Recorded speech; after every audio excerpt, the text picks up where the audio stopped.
So welcome back to another episode of Reset EDU. I am finally closing out on all of my video from before the quarantine. This episode is a talk that I had with Kyle Niemis, who is one of the creators and masterminds behind ClassroomQ, which is one of my favorite classroom tools. If you haven't checked it out, you're going to want to, because not only is it great for in-person learning, but it could be awesome for blended and hybrid, remote learning as well. Very simple to use website you pull up. Students can pull up the student side on their screen, ask questions, it pops up in a virtual queue. So as you answer questions, you can remove it, and answer questions in the order that they were put out. I think it's a great thing to use. And a lot of the themes and things that we talk about in this video, once again, are very relevant to the times and themes in education right now. So even though this is a little late coming, everything I believe is very relevant to right now. If you do use ClassroomQ, make sure to tag me, tag Kyle, let him know that you tried it, that you enjoyed it, suggestions, feedback, all of that fun stuff. So check it out, and thanks for watching.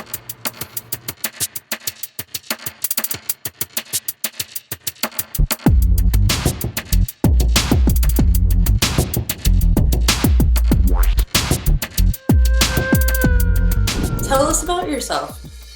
Okay, so my name is Kyle Niemis, and I am in New Jersey.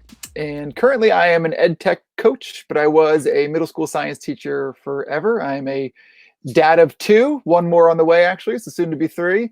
Oh, congrats. Thanks. Yeah. So, so my passions, I guess, are student choice, if I had to pick an educational passion. And I'm a big advocate of kind of flipped learning, recording yourself. So those are like my 2 main passions within education. Can you share the story of ClassroomQ? How did that come to be? Sure. So I was a science classroom teacher, and my classroom was very much a kind of self-directed classroom where kids were kind of on their own.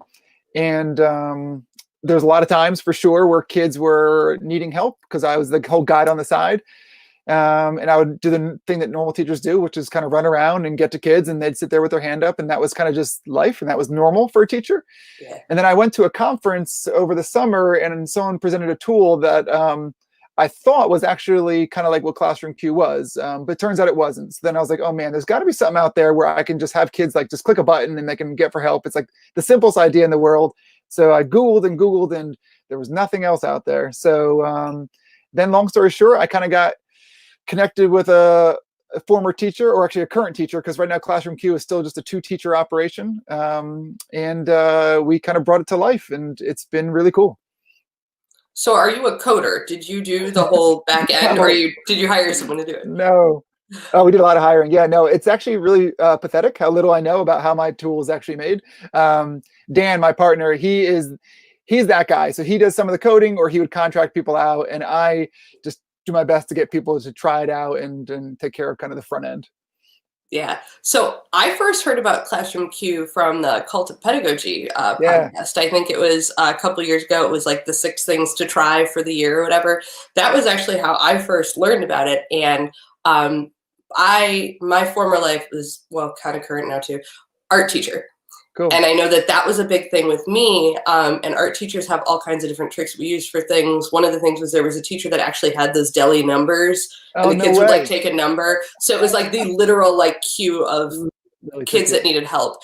And I never went that route. But then when I saw this, and I was like, oh, it's like the digital version of that. I was like, that's kind of neat. And honestly, for me, I use it when we are learning Scratch.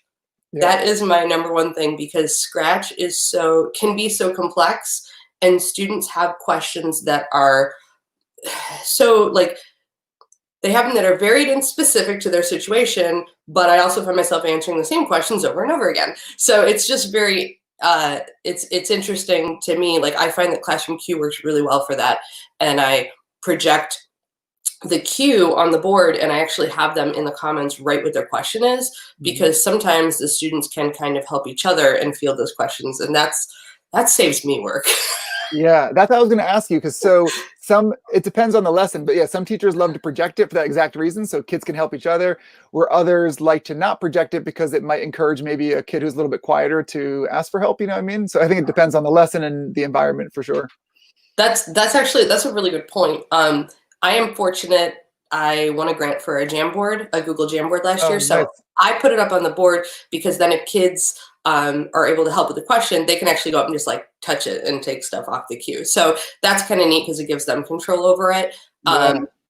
Yeah, I think that's a good point though, that some kids could be um, for lack of a better term, like weird about asking questions. But yeah, that's a good point too. I think it would depend on kind of the personality of each of my classes then in that case. One of the things that I love about having them put their putting their comments, wow, find your words, Jen. I have them put their question in the comments. Using ClassroomQ and having them put their question in the comments forces them to articulate what I'm not doing, articulate what their issue is, so that they're not walking up to me and like handing me their Chromebook and going, "This doesn't work."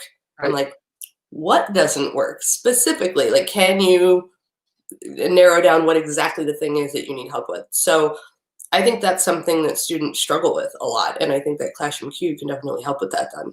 Yeah, I do. I really think, right, forcing them to just, it's because when you raise your hand, you don't necessarily need to articulate anything. You just need to put your hand in the air. You know what I mean? So I think you're totally right. I think just having that, even just one sentence of what I need help with and having it be specific, I think a lot of times I feel like they might even help them solve the problem, right? Just by talking it through. Yes. I experience that a lot of middle school students want to have answers handed to them, but I know I want them to do more kind of exploratory and kind of uncover how to solve their own problems, which I imagine in science is kind of the whole point of like doing experiments and things.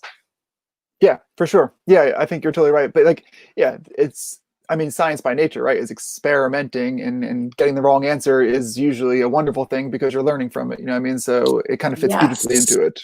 Yes. Yeah. So the thing is, like, how do we bring that into our other subject areas? Because I know like my students get really frustrated they get frustrated and then they want to quit. And I try to explain to them like that frustration or that attempts to do things that doesn't work, you're still learning something. Like, how do you approach that in science class? Yeah. So, I mean, you're absolutely right. I feel like with the face, like failing great, you know what I mean? But then like they still struggle with it, you know what I mean? So at least I found to do it in very small increments, you know what I mean? As far as, I don't know, so as far as when they were like learning and taking risks on how they like to learn, it was to do it with a lot of support at first, you know what I mean? And kind of gradually take back the support. So hopefully before they know it, they're doing a lot more independent problem solving, as opposed to kind of getting frustrated and turned off. Because that's the scary thing, right? Like if you give them too much like freedom and too much, decision on their own to try to solve their own problems, and they can't, I mean, they can immediately be turned off, and then it's kind of hard to bring them back sometimes. Yes, and I think that that's difficult when you have classes with kids, like a diverse mix of kids as far as like like ability levels. Because I always think like I'll have students that are in like instructional courses or resource IEPs. I'll have students ELL, and then I'll have students in like our gifted classes, like all mixed together in my class, and I'm trying to like meet them all where they're at. They can handle different levels of that frustration, and levels of challenge. And I find that really difficult. So I know like science class typically isn't leveled or tracked like that either. I mean, yeah, my classes were all heterogeneous as well. So how would you deal with that? Oh man, so now you're gonna get me on my whole. I'll try to. So I'm a big UDL fan, Universal Design for Learning, for sure. So like my whole not philosophy, my whole style of teaching was very much a UDL style mixed with like a recorded lessons kind of situation. So very much putting out there the supports that people needed, but also the opportunity for students who want to go deeper and further to go deeper and really challenge themselves. So really, as opposed to differentiation, like this always comes up, like differentiation versus universal design for learning. So differentiation, instead of like you saying, hey, you're going to do this challenging coding experiment, and you're going to do this one, just really having a buffet of different supports and extensions kind of available for him. But I also think it's really important to go back to your last question of how do you do it? You have to make them care and be interested, right? Like if even if they see no point to it, then why are they going to do it? You know what I mean? So I don't know. I think a lot of it is just trying to get them to buy in and see a purpose to what you're doing, which is hard to do for certain topics. So in my district, one of our things is like that whole like college, career, and life ready, I think is like our motto. sure. Life skills, problem solving. Do you experience the paralysis? And I do. That's where this question's coming from. Where a student will come to class and they'll be like, my Chromebook's dead, or I don't have a pencil, or they kind of come to you and they give you like this statement. It's not a question, it's just a statement. And I find myself going like, well, are you just telling me this, or are you asking me a question? And you know, okay, your Chromebook's dead. What are you going to do about it? And they kind of look at me with this blank stare like, what do you mean? Like, what are you going to do about it, Mrs. Levin? And I'm like, they don't say it, but that's what their look tells me. And I really just want them to be like, my Chromebook is dead. Mrs. Levin, where could I go to charge this? Or do you have a spare that I could borrow? Or do you know, like, I want them to have like worked through that in their head. And I don't know, do you experience that sort of thing? And do you have anything that's kind of worked for like that kind of problem solving? Yeah, I mean, you're also speaking, I feel like, to me as a teacher, but also me as a dad. I feel like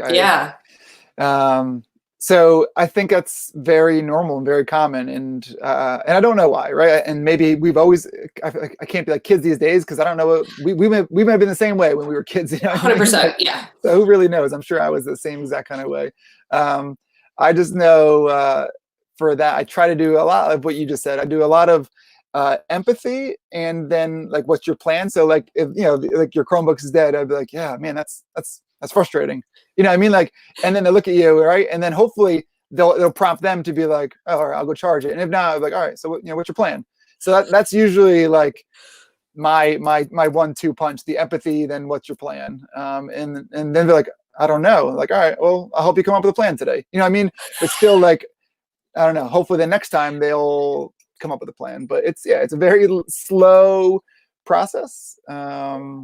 I don't know. I always think of, again, I read this parenting book I loved, and it was like, us as parents, we're really quick a lot of times to swoop in and solve the problem. And so the example they said was like, a kid will be like, I'm cold, right? And 9 times out of 10, parents will be like, put on your jacket. Like, we immediately just tell them what to do, as opposed to be like, yeah, it is cold outside, and then just wait and do nothing, right? Because they will be like, I'm gonna get a sweater. You know what I mean? Like, we just have to be better about empathizing and just waiting, because we just swoop in all the time to tell them exactly what to do. So I think we do it as parents and teachers. So I think that would be my advice, is just to wait.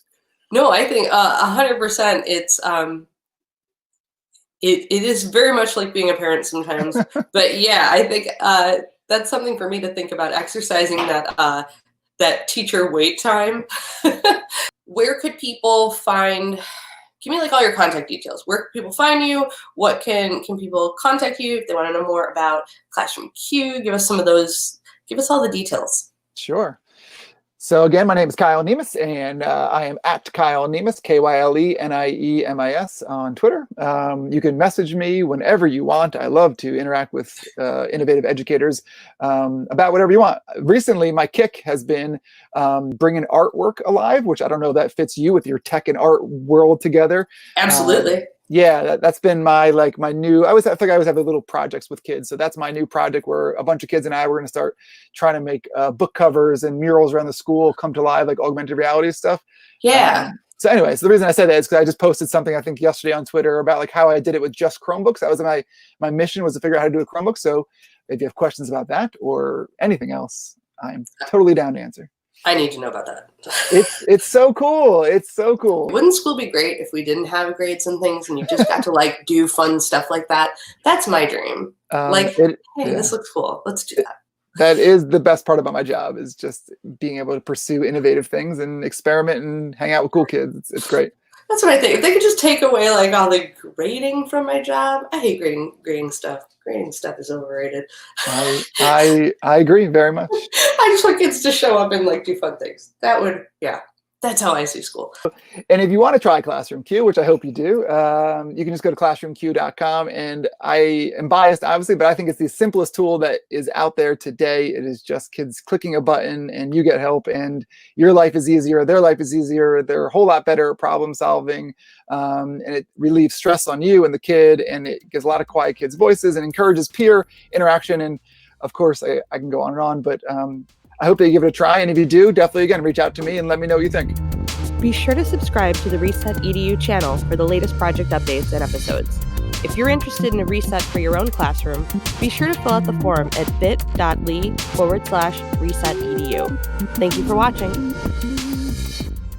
That's my classroom Q-tip. Yeah. Oh my gosh. It's a good one. Good. I just said Q-tip. We got to work with that. Classroom Q-tip. We need the thing. Oh man. A lot of good ideas coming. Yeah.